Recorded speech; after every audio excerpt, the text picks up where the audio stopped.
Il est essentiel d'explorer les différentes sources de financement potentielles et de définir une stratégie pour piloter efficacement le développement du pays en rapport avec le dernier recensement de la population et de l'habitat du Mali. Le développement d'un pays se fait par les personnes et pour les personnes. Le recensement aide à mieux cibler les postes de dépenses et de mieux orienter les politiques de développement et les investissements publics et privés au Mali. Le soutien politique est crucial pour la mise en place de ce cadre de financement intégré afin de renforcer l'adhésion des partenaires au développement. Pour cela, selon le ministre de l'Économie et des Finances, il faudra maîtriser l'inflation économique.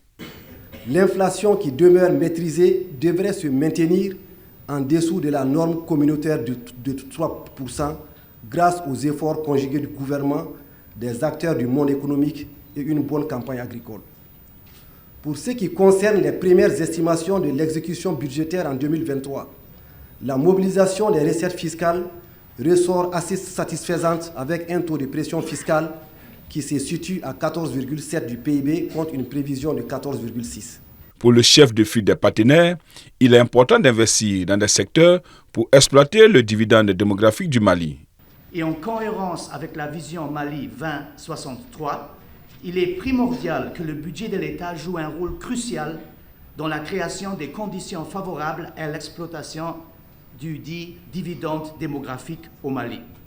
Ceci passe notamment par des investissements significatifs dans des secteurs clés que l'éducation, la santé et l'emploi des jeunes, en particulier les femmes.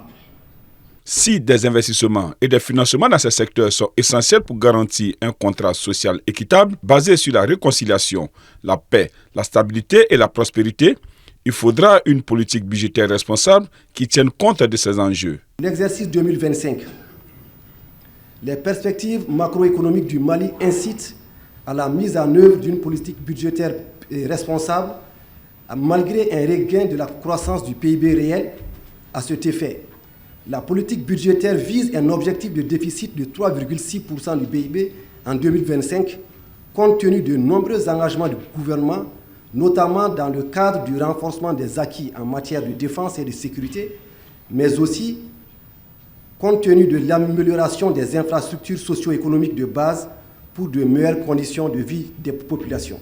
L'objectif principal est d'élargir et de sécuriser davantage la mobilisation des ressources internes, ainsi que de poursuivre la création des lignes budgétaires afin d'intensifier les efforts en vue d'atteindre les objectifs de développement durable ODD au Mali, afin également d'orienter de manière optimale la politique de développement au Mali.